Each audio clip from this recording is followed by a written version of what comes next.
ओम शांति। 27 सितंबर 2024 के ईश्वरीय महावाक्य। पहले एक नज़र मुरली के मुख्य पॉइंट पर।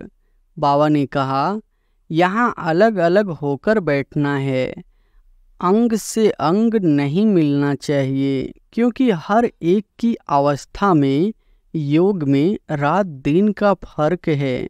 कोई बहुत अच्छा याद करते हैं, कोई बिल्कुल याद नहीं करते।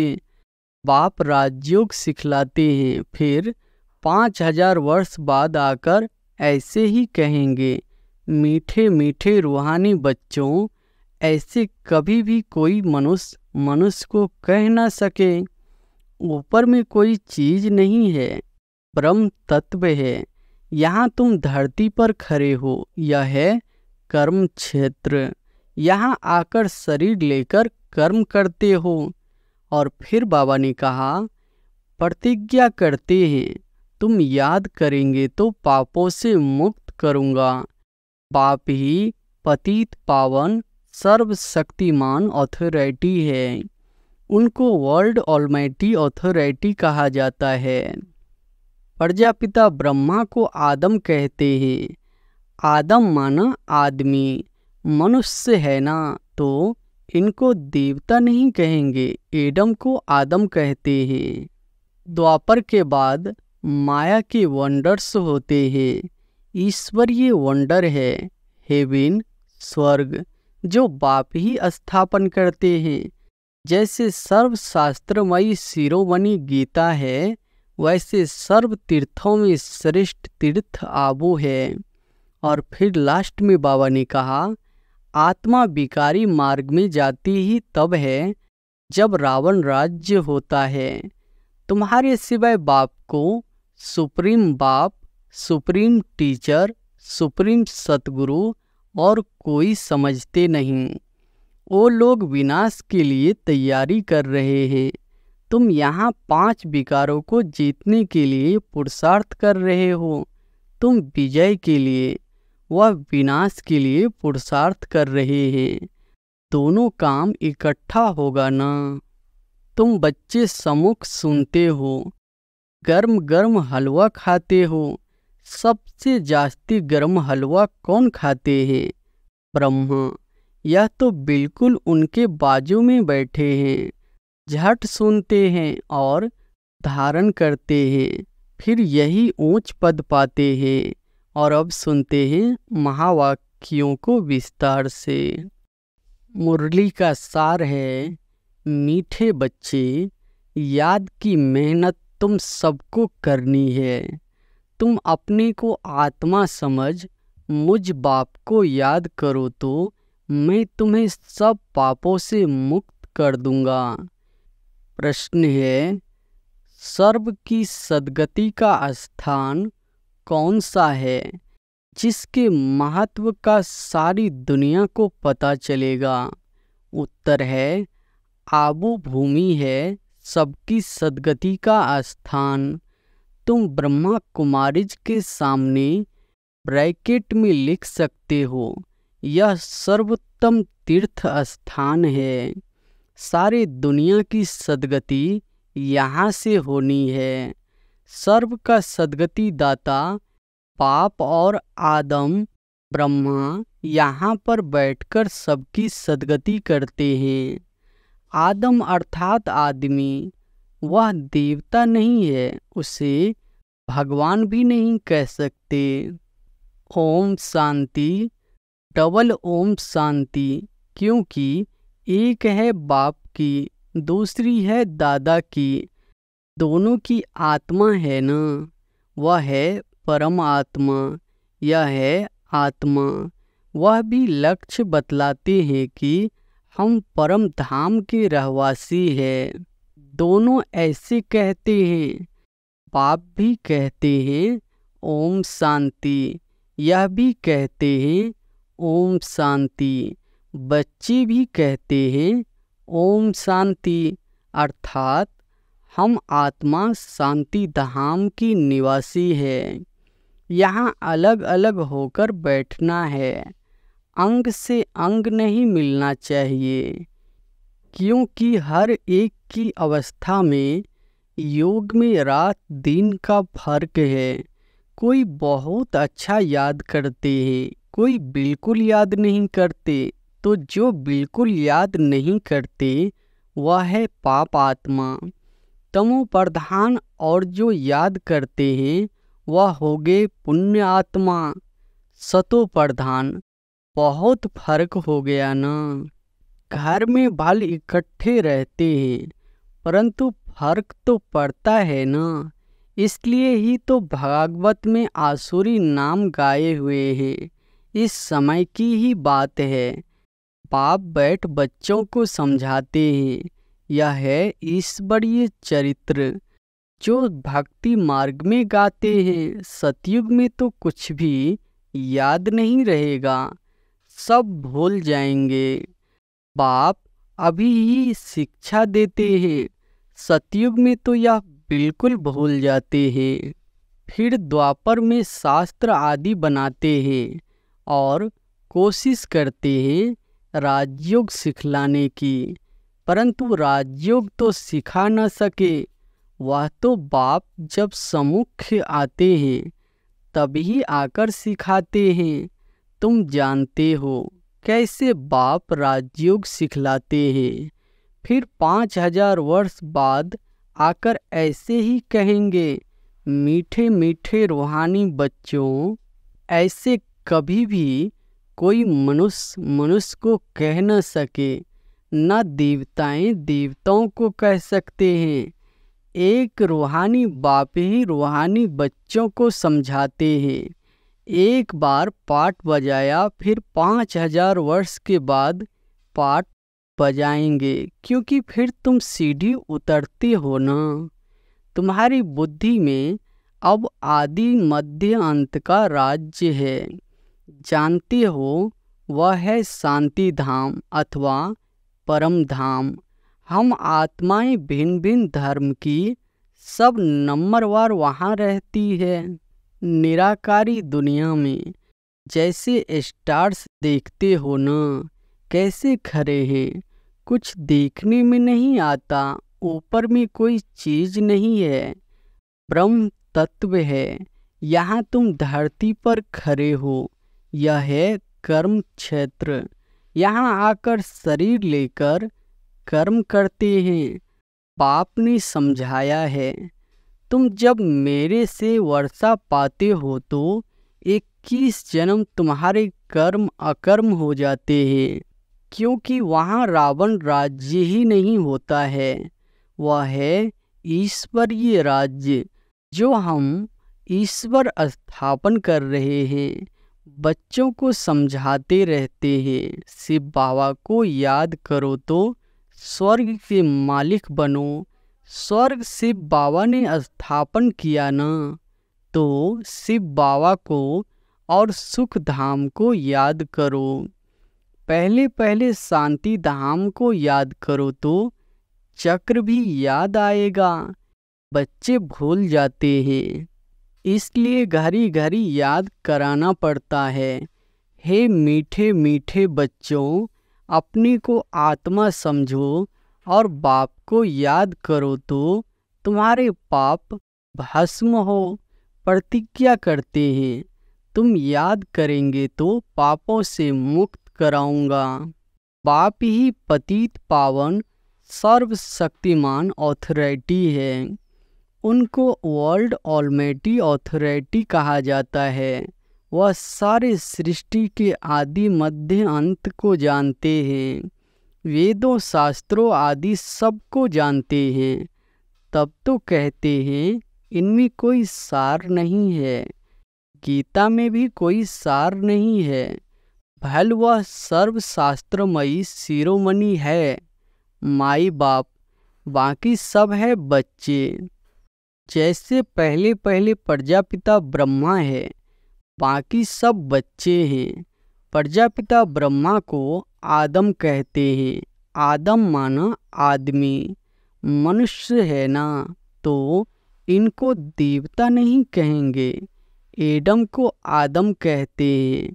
भक्त लोग ब्रह्मा एडम को देवता कह देते।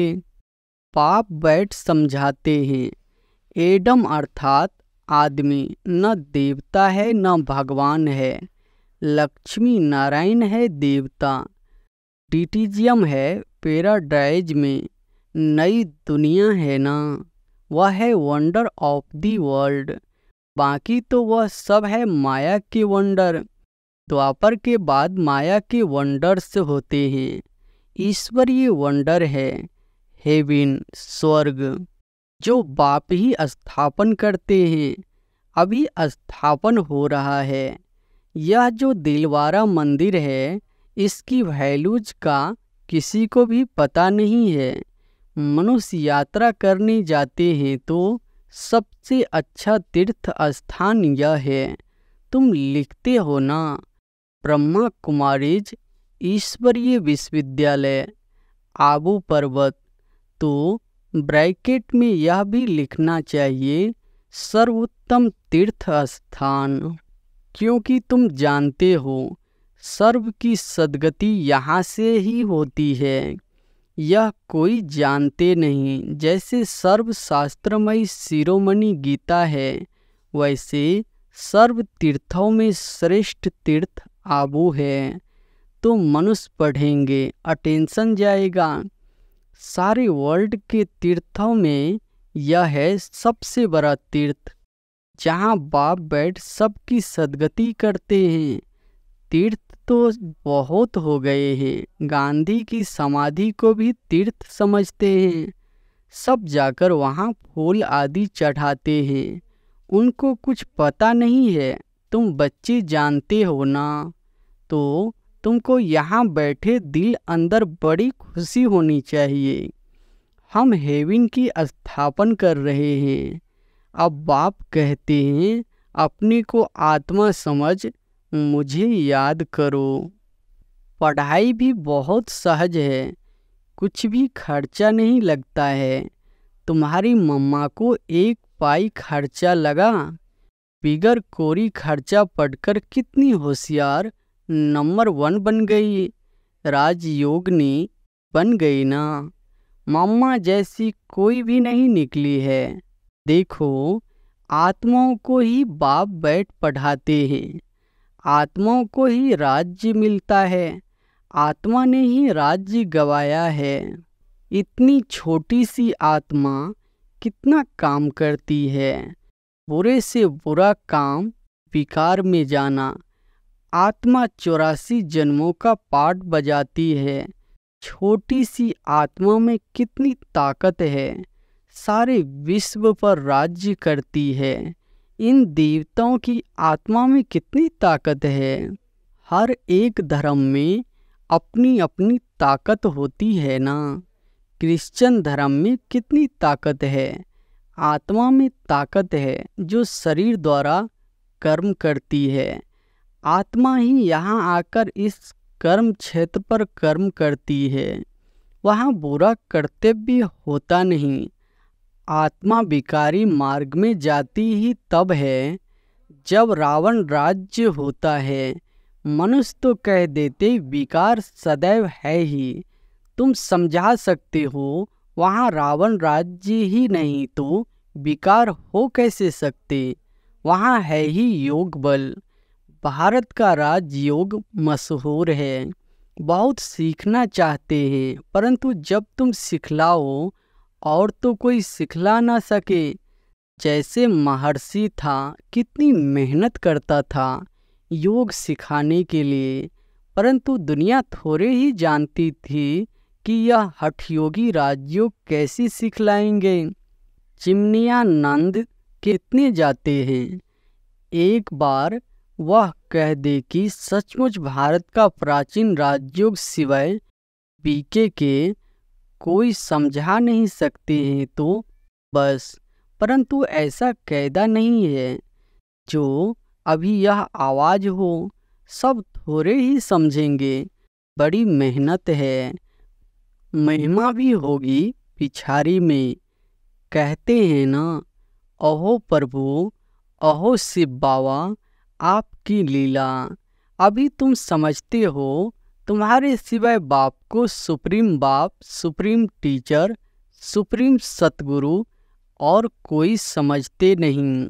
यहाँ भी बहुत है जिनको चलते चलते माया हैरान कर देती है तो बिल्कुल बेसमझ बन पड़ते हैं। बड़ी मंजिल है, युद्ध का मैदान है, इसमें माया विघ्न बहुत डालती है। वो लोग विनाश के लिए तैयारी कर रहे हैं, तुम यहाँ 5 विकारों को जीतने के लिए पुरुषार्थ कर रहे हो। तुम विजय के लिए, वह विनाश के लिए पुरुषार्थ कर रहे हैं। दोनों का काम इकट्ठा होगा ना। अभी टाइम पड़ा है, हमारा राज्य थोड़े ही स्थापन हुआ है। राजाएं, प्रजा अभी सब बनने हैं। तुम आधा कल्प के लिए बाप से वर्षा लेते हो, बाकी मोक्ष तो कोई को मिलता नहीं। वह लोग भल कहते हैं फलाने ने मोक्ष को पाया, मरने के बाद उनको थोड़े ही मालूम है कि कहाँ गया। ऐसे ही गपोरे मारते रहते हैं। तुम जानते हो जो शरीर छोड़ते हैं वह फिर दूसरा शरीर जरूर लेंगे। मोक्ष पा नहीं सकते, ऐसे नहीं कि बुद्धा पानी में लीन हो जाता है। बाप कहते हैं यह शास्त्र आदि सब भक्ति मार्ग की सामग्री है। तुम बच्चे सम्मुख सुनते हो, गर्म गर्म हलवा खाते हो। सबसे जास्ती गर्म हलवा कौन खाते हैं? ब्रह्मा। यह तो बिल्कुल उनके बाजू में बैठे हैं, झट सुनते हैं और धारण करते हैं, फिर यही ऊंच पद पाते हैं। सूक्ष्म वतन में, बैकुंठ में इनका ही साक्षात्कार करते हैं। यहाँ भी उनको ही देखते हैं इन आँखों से। बाप पढ़ाते तो सबको है, बाकी है याद की मेहनत। याद में रहना जैसे तुमको डिफ़िकल्ट लगता है वैसे इनको भी। इसमें कोई कृपा की बात नहीं। बाप कहते हैं हमने लोन लिया है, उनका हिसाब किताब दे देंगे। बाकी याद का पुरुषार्थ तो इनको भी करना है। समझता भी हूँ, बाजू में बैठा है। बाप को हम याद करते फिर भी भूल जाता हूँ। सबसे जास्ती मेहनत इनको करनी पड़ती है। युद्ध के मैदान में जो महारथी पहलवान होते हैं, जैसे हनुमान का मिसाल है, तो उनकी ही माया ने परीक्षा ली, क्योंकि वह महावीर था। जितना जास्ती पहलवान उतना जास्ती माया परीक्षा लेती है। तूफान जास्ती आते हैं। बच्चे लिखते हैं बाबा हमको यह होता है। बाबा कहते हैं यह तो सब कुछ होगा। बाबा रोज समझाते हैं खबरदार रहना। लिखते हैं बाबा माया बहुत तूफान लाती है। कोई कोई देह अभिमानी होते हैं तो बाबा को बतलाते नहीं है। तुम अभी बहुत अक्लमंद बनते हो। आत्मा पवित्र होने से फिर शरीर भी पवित्र मिलता है। आत्मा कितना चमत्कारी हो जाती है। पहले तो गरीब ही उठाते हैं। बाप भी गरीब निवाज गाया हुआ है। बाकी तो वो लोग देरी से आएंगे। तुम समझते हो जब तक भाई बहन नहीं बने हैं तो भाई भाई कैसे बनेंगे? प्रजापिता ब्रह्मा की संतान तो भाई बहन ठहरे ना। फिर बाप समझाते हैं भाई भाई समझो, यह है पिछाड़ी का संबंध। फिर ऊपर भी भाइयों से जाकर मिलेंगे। फिर सतयुग में नया संबंध शुरू होगा। वहाँ पर साला, चाचा, मामा आदि बहुत संबंध नहीं होते। संबंध बहुत हल्का होता है, फिर बढ़ता जाता है। अब तो बाप कहते हैं भाई बहन भी नहीं, भाई भाई समझना है। नाम रूप से भी निकल जाना है। बाप भाइयों आत्माओं को ही पढ़ाते हैं। प्रजापिता ब्रह्मा है, तब भाई बहन है ना। श्री कृष्ण तो खुद ही बच्चा है, वह कैसे भाई भाई बनाएंगे। गीता में भी यह बातें नहीं है। यह है बिल्कुल न्यारा ज्ञान। ड्रामा में सब नोंद है। 1 सेकेंड का पार्ट न मिले दूसरे सेकेंड से कितने मास, कितने घंटे, कितने दिन पास होने हैं। फिर 5000 वर्ष के बाद ऐसे ही पास होंगे। कम बुद्धि वालों तो इतनी धारणा कर न सके। इसलिए बाप कहते हैं यह तो बहुत सहज है। अपने को आत्मा समझो, बेहद के बाप को याद करो। पुरानी दुनिया का विनाश भी होना है। बाप कहते हैं मैं आता ही तब हूँ जबकि संगम है, तभी देवी देवता थे। यह जानते हो, जब इनका राज्य था तब और कोई धर्म नहीं था। अभी तो इन्हों का राज्य है नहीं। अच्छा, मीठे मीठे सिकिलधे बच्चों प्रति माता पिता बाप दादा का याद प्यार और गुड मॉर्निंग। रूहानी बाप की रूहानी बच्चों को नमस्ते। धारणा के लिए मुख्य सार पहली पॉइंट है, अब पिछाड़ी का समय है, वापस घर चलना है। इसलिए अपनी बुद्धि का नाम रूप से निकाल देनी है। हम आत्मा भाई भाई है, यह अभ्यास करना है। देह अभिमान में नहीं आना है।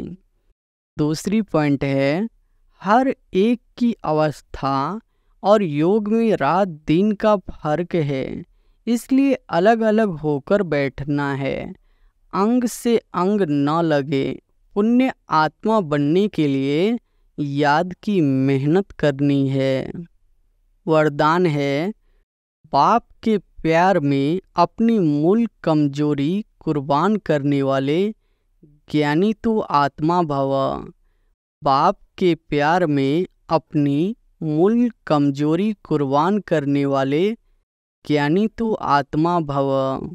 बाप दादा देखते हैं अभी तक 5 ही विकारों के व्यर्थ संकल्प मेजॉरिटी के चलते हैं।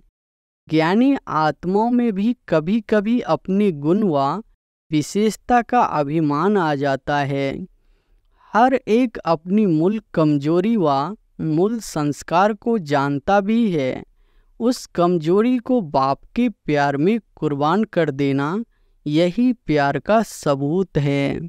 स्नेही व ज्ञानी तो आत्माएं बाप के प्यार में व्यर्थ संकल्पों को भी निछावर कर देती है। स्लोगन है, सोमान की सीट पर स्थित रह, सर्व को सम्मान देने वाले माननीय आत्मा बनो। अच्छा, ओम शांति।